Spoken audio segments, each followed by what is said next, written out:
todos.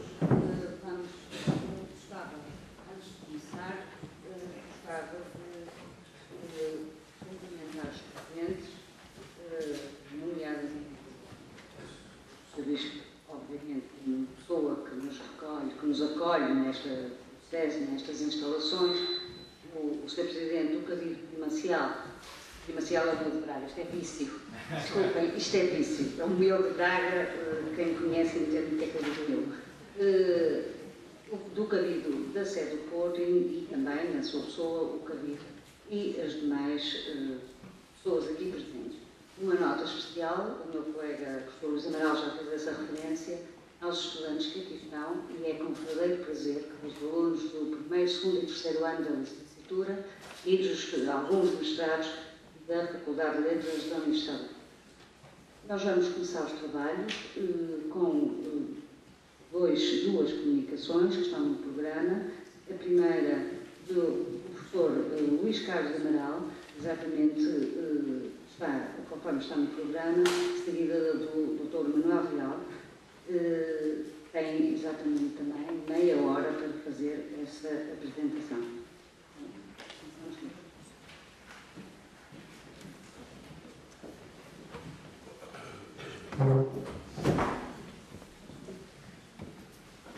Mais uma vez, bom dia a todos. Vai-me ser difícil sair desta mesa, como já perceberam, e já agora aproveito de servir-me desta prerrogativa para completar, por mais cuidados que se tenham, por mais apontamentos que se tomem, um agradecimento, que apesar de vir fora do contexto, servir-me desta circunstância, é igualmente sentido e é igualmente verdadeiro. É o Centro de Estudos de História Religiosa, a toda a sua direção, sobretudo em Lisboa, e à sua extensão no Porto, desde o início mostrou uma total abertura e um total apoio, sem o qual, do ponto de vista logístico, representado na figura e na pessoa do Dr. Luís Leal, que foi incansável, não apenas humanamente, mas profissionalmente também, sem o qual dificilmente seria possível pôr de pé todo este colóquio no que respeita a toda a logística. Dito isto, vamos então à minha intervenção. Eu faço só uma pequenina nota prévia. O tema que me foi confiado, aliás, para ser rigoroso, o tema que eu me confiei a mim próprio, é um tema excepcionalmente lato, como aliás vários dos que aqui estão, dos que vão ouvir, e por isso eu tive que tomar uma opção. Meia hora nos tempos que correm é um tempo muito generoso para colóquios, mas ainda assim não chega para falar da restauração e do episcopado. E por isso eu vou tratar sobretudo da questão da restauração, do significado da restauração e reservo-me para a parte escrita, para as atas que virão a ser publicadas, o tratamento mais exaustivo do episcopado de Dom Hugo. A segunda advertência que devo fazer, e por isso, aproveito para explicar parte do teor daquilo que vou falar, é tentar justificar porque é que esta restauração é importante. Dito de outra forma, quando Dom Hugo chega definitivamente ao Porto e a Diocese está restaurada, em um processo que se desenrola entre 1112 e 1114, não significa que desde entre a invasão islâmica de 711 e este período não tivesse havido, entretanto, bispos. Houve vários bispos, conhecemos os nomes, não vou estar a amassar com isso, no século IX, no século X e particularmente no século XI, um bispo destacado, Dom Segenando, um dos homens muito próximos do primeiro monarca de Leão e Castela, Fernando I, e que tem, entre outros, momentos altos da sua vida e da sua ação enquanto bispo, uma presença marcante no grande concílio de Coiança de 1055, que lança as bases da reforma da Igreja hispânica. Mas a verdade é que aquilo que acontece no tempo de Dom Hugo é diferente, e é isso que eu vou tentar explicar. É uma restauração, e não é apenas a restauração definitiva. Guardará a memória, e com alguma justiça, de ter sido, digamos assim, com aspas ou sem aspas, a verdadeira restauração. Na viragem do século XI para o século XII, estão a ocorrer, na Península e no conjunto da Europa, um conjunto de movimentos, no fim de contas relacionados com o nascimento da Europa e a formação da Europa, tal como nós a entendemos, mas que têm uma dimensão eclesiástica extraordinariamente poderosa.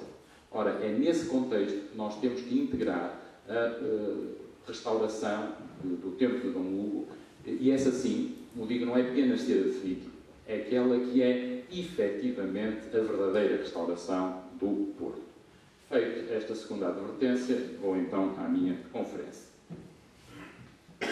A temática que se abriga sobre o presente título, a restauração da Diocese de Porto e o Episcopado de Dom Hugo, muito dificilmente poderia ser objeto de um estudo aprofundado no âmbito de uma simples conferência. Convirá, portanto, que comecemos por precisar com rigor o sujeito da nossa exposição, assim como a respectiva cronologia. No que respeita ao primeiro aspecto, o simples enunciado do título estabelece de forma clara os contornos da questão que nos propomos analisar. Refira-se, porém, que neste momento apenas abordaremos, como disse antes, o contexto eclesiástico e político em que se inscreveu a restauração diocesana da Igreja do Porto, remetendo para o texto escrito o tratamento das outras matérias. Em relação à cronologia, figura-se-nos inteiramente adequado o lapso de tempo balizado pelas derradeiras décadas do século XI e as primeiras da centúria seguinte. Quando o infante Dom Afonso Henriques assumiu o poder logo a seguir ao triunfo alcançado na Batalha de Saint-Mamère, dia de São João Batista de 1128, passou a tutelar uma igreja composta por 3 dioceses restauradas, Braga, Coimbra e Porto, que estavam longe de cultivar entre si um relacionamento institucional articulado e pacífico e que, sob vários pontos de vista, trilhavam caminhos divergentes, contrariando a continuidade territorial e, pelo menos em um dos casos, posso dizer o do Porto, o próprio rumo da evolução política regional que o futuro se encarregou de demonstrar de forma irreversível. A complexidade deste cenário condicionou seriamente, a partir de 1128, as novas chefias do território portucalense, exigindo-lhes uma atenção e esforços redobrados a fim de organizarem uma igreja que o processo histórico posterior acabou por transformar numa instituição de âmbito e características nacionais. Assim sendo, revela-se imprescindível começar por analisar com algum detalhe as circunstâncias que conduziram à restauração das dioceses entre o Minho e o Mondego, bem como os respectivos processos de reconstrução interna e de relações com o exterior, nomeadamente com os poderes laicos e eclesiásticos. Como é evidente, a nossa atenção centrar-se-á hoje no caso do Porto, sem, no entanto, perdermos nunca de vista o quadro diocesano do Noroeste hispânico e, muito especialmente, os bispados vizinhos de Braga e Coimbra, até porque o problema em causa está longe de representar uma questão autónoma ou avulsa. Nos inícios do século XII, a reconstrução das dioceses ostentava já nas monarquias cristãs nortenhas um percurso mais do que secular, ao longo do qual se tinham desenvolvido laços muito estreitos com a realeza e com outras instituições civis, correndo paralelos, as mais das vezes, os respectivos processos restauradores.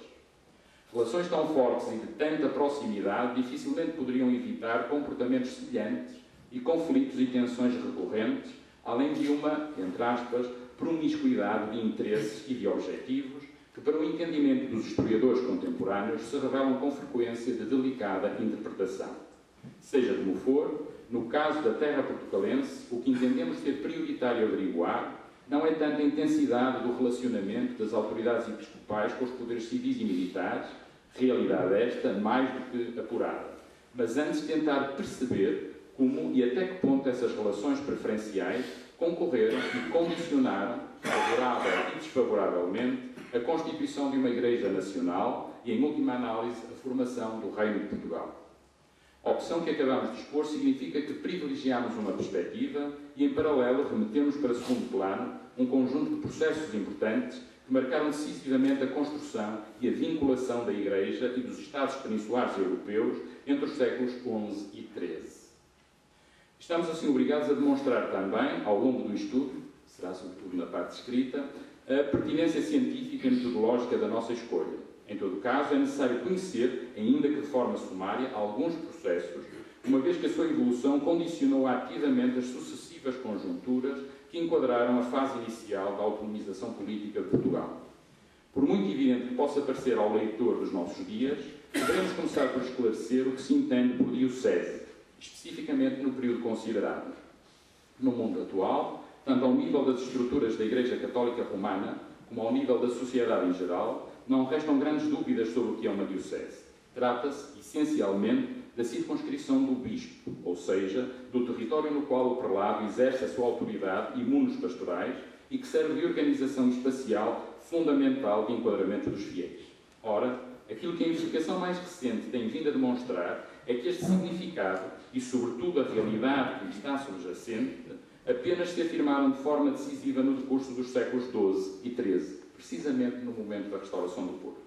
Em épocas anteriores, em particular ao longo da Alta Idade Média, para além de ser relativamente rara a utilização do vocábulo diocese, o objeto a que se reporta apresenta-se muito menos definido, mais difuso. Na maior parte das vezes parece traduzir somente um conjunto de igrejas batismais, paroquiais, geograficamente próximas. Não são, portanto, espaços com limites claros, mas antes, como escreveu José Matoso, referindo-se ao universo paroquial desenhado pelo famoso paroquial suevo ou Divisio Theodemiri da segunda metade do século VI, uma estrutura composta por um conjunto de pontos de apoio para o controlo de áreas sem fronteiras estanques, pontos que, por sua vez, eram comandados por um outro centro, a sede diocesana. O sistema evoca mais a imagem da constelação do que a da rede de territórios contíguos. A eficácia da organização dependia da relação orgânica de tais centros com a respectiva área de influência e da sede diocesana com eles. Como quer que seja, aquilo que, à luz dos diplomas dos séculos XII e XIII, assume um lugar cada vez mais destacado, expressando com grande nitidez as profundas mudanças em curso na organização geral da Igreja do Ocidente Latino, é, sem qualquer dúvida, a representação territorial da Diocese. Já deviam falar muito de territorialização. E, por outras palavras, a Diocese transforma-se prioritariamente num território. E este, por seu turno, só existe, ou melhor, só se pode converter em uma realidade material efetiva na medida em que se constituiu no espaço privilegiado de projeção de um poder institucional, no caso vertente episcopal.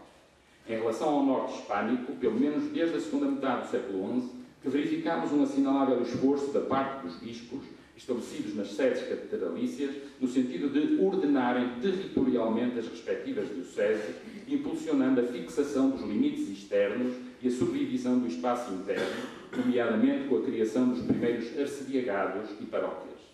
No conjunto destas iniciativas, assinala-se igualmente o empenho que certos prelados colocaram nas deslocações no interior das dioceses, conduzindo visitas pastorais e sagrando templos, e deste ponto de vista fazendo justiça àquilo que estipula o famoso Cânon V do Segundo Concílio de Braga de 572, que estabelecia precisamente a forma como um bispo se deveria comportar para sagrar as respectivas igrejas.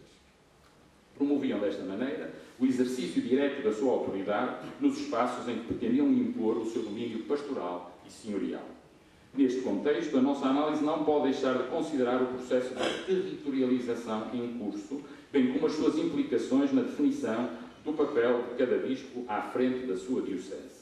Aliás, se outra razão não houvesse, a própria documentação se encarregaria de nos orientar nessa direção, uma vez que ao longo dos séculos XII e XIII cresce exponencialmente o número de diplomas que, de forma direta ou indireta, abordam problemas relacionados com os limites diocesanos. Iremos ter uma intervenção que vai tratar precisamente das intermináveis questões do Porto a norte com Braga e a sul com Coimbra. Um panorama documental tão claro reflete necessariamente um aumento significativo de conflitos jurisdicionais entre prelados vizinhos, realidade esta que não podia deixar de favorecer a nomeação de tribunais arbitrais, a elaboração de inquéritos, e, naturalmente, a promulgação de sentenças. Muitas dessas escrituras incorporavam descrições mais ou menos rigorosas e minuciosas de uma ou mais parcelas dos termos diocesanos, projetando de forma vigorosa, pelo menos do ponto de vista retórico, a imagem de estruturas territoriais compactas, lindando umas com as outras de maneira contínua, deixando de fora, portanto, a hipótese da existência de espaços intermédios, livres de integração e supervisão episcopais. Um cenário com semelhante configuração e envergadura só pode significar o enraizamento do citado processo de territorialização das dioceses e da autoridade dos prelados. Chegados a este ponto, é necessário introduzir a outra grande questão, muito mais vasta, que marcou profundamente a história da Igreja e também a dos reinos cristãos peninsulares a partir das últimas décadas do século XI, a denominada, de forma muito imprópria há que dizê-lo, Reforma Gregoriana. Sob esta designação é comum abrigar-se um amplo movimento de reorganização da Igreja Católica Romana, não só moral e litúrgico, mas também institucional, administrativo, económico ou financeiro e político, que foi desencadeado e maioritariamente dirigido pelo Papado de Roma. Inaugurado com o pontificado de Leão IX, atingiu com Gregório VII, entre 1073 e 1085, uma extensão e configuração decisivas. Procurava-se, em última instância, afirmar e defender a plena autonomia e a superioridade da Igreja, integrando neste desígnio as bases materiais sobre as quais assentava o seu poder.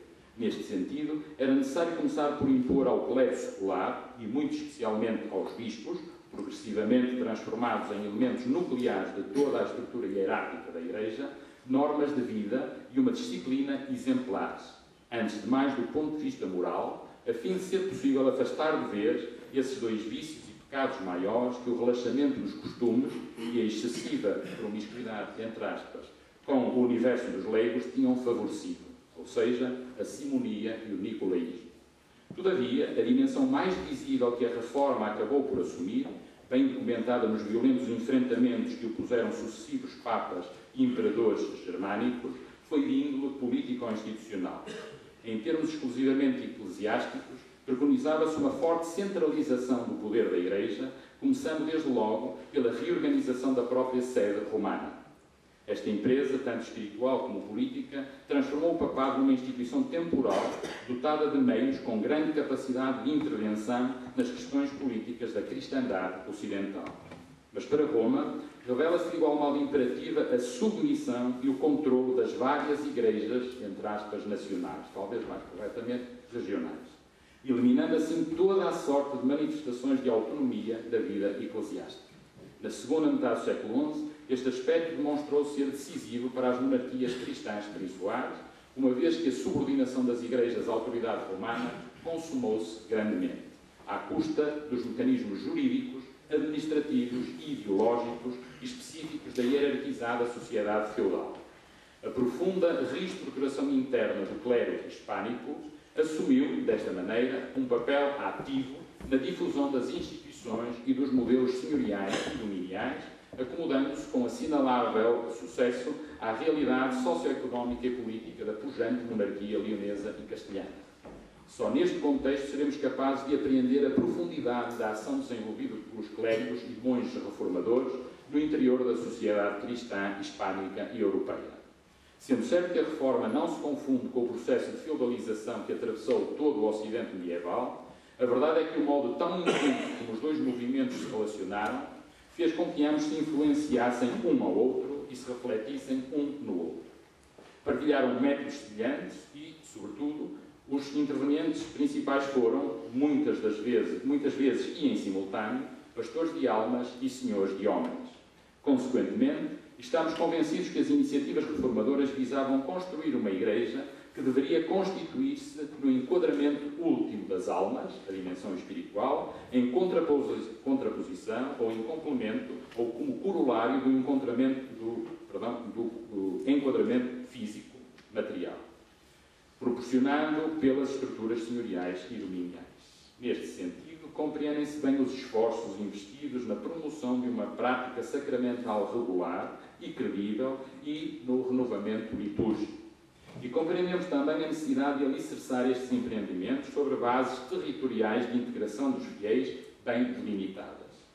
Regressados de novo ao problema da territorialização das circunscrições eclesiásticas, em particular das dioceses, teremos uma comunicação neste colóquio precisamente para tratar de forma, imagino, muito pioneira a questão da territorialização das paróquias, portanto, a uma escala menor.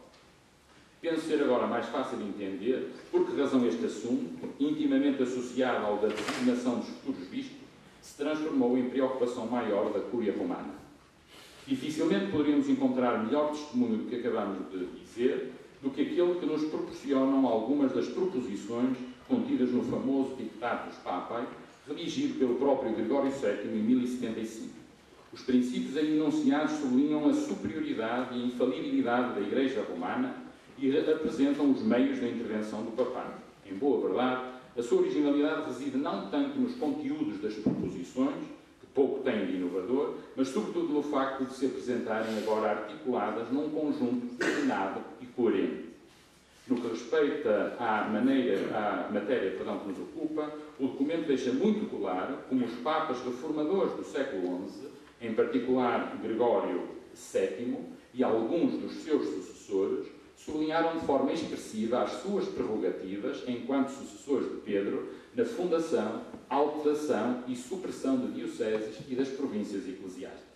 Dito isto, não nos parece necessário, pelo menos por agora, insistir mais na importância que tiveram as iniciativas gregorianas na dinamização do processo de territorialização em curso. O que escusamos até agora é suficiente para demonstrar a complexidade do cenário eclesiástico em que se inscreveu a formação do Reino de Portugal e, tendo em conta a temática que escolhemos analisar, a restauração do Porto, convém sublinhar que a mesma reflete integralmente os processos enunciados, conferindo também à criação de uma Igreja portuguesa, agora aqui ainda entre aspas, uma dimensão internacional. Sem perdermos de vista o enquadramento que acabamos de desenhar, é tempo agora de vermos a especificidade do cenário hispânico. Os acontecimentos que sucederam à invasão e conquista islâmica de 711 provocaram, entre muitas outras alterações, uma profunda desarticulação da geografia eclesiástica da Península Ibérica.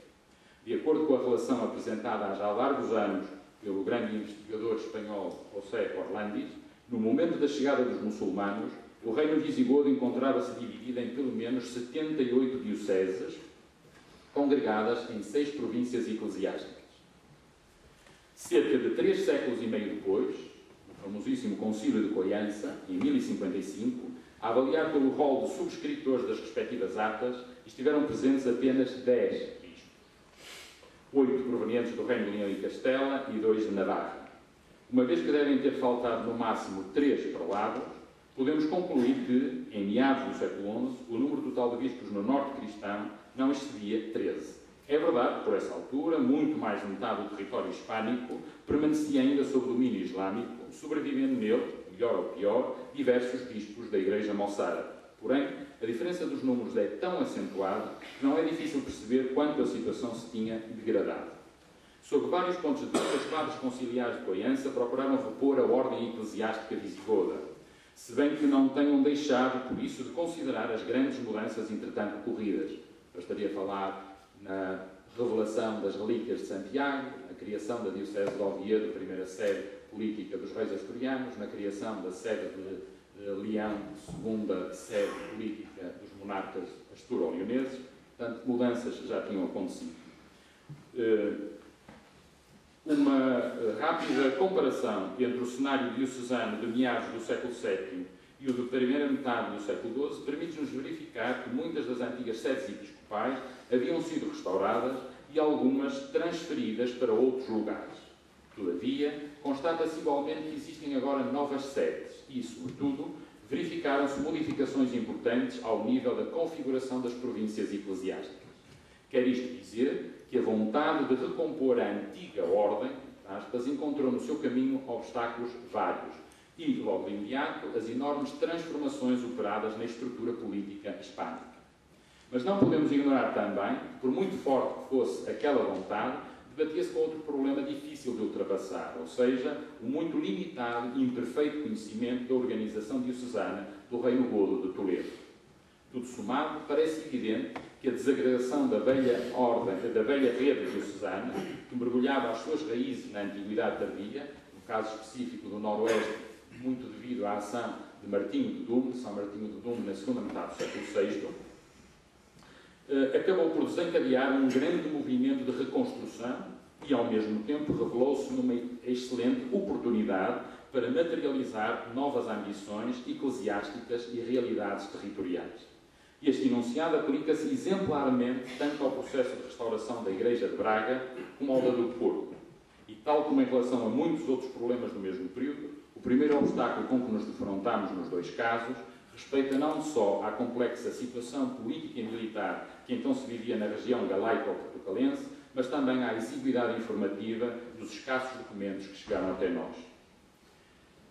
Podemos hoje afirmar com segurança que nos meses seguintes à morte do Conde Dom Henrique, ocorrida em abril de 1112, a terra portucalense viveu momentos de grande exposição aos interesses externos, tanto políticos como eclesiásticos.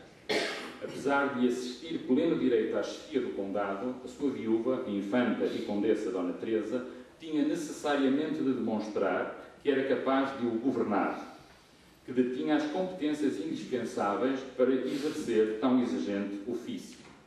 O universo masculino em que se inseria impunha-lhe normas de conduta e atitudes semelhantes, ou, no mínimo, compatíveis com as que modelavam a vida dos guerreiros, nobres e clérigos poderosos que a rodeavam e com quem convivia.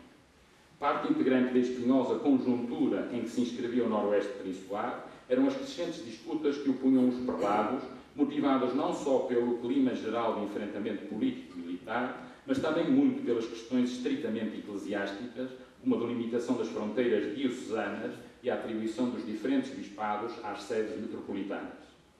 Como dissemos antes, a estreita relação que o processo reconquistador tecera entre os monarcas e os poderes religiosos resultara na permanente e mútua influência de uns sobre os outros. Não custa aceitar, portanto, que os esforços do poderoso arcebispo Dom Bernardo de Toledo, no sentido de afirmar a sua primazia sobre a metrópole bracarense e de reforçar o seu estatuto de legado papal na região do Noroeste, procurasse coincidir, pelo menos até determinado momento, com a vontade da Rainha de Leão e Castela, Urraca, de submeter a sua irmã Dona Teresa e o território portucalense na sequência do desaparecimento do Conde Dom Henrique.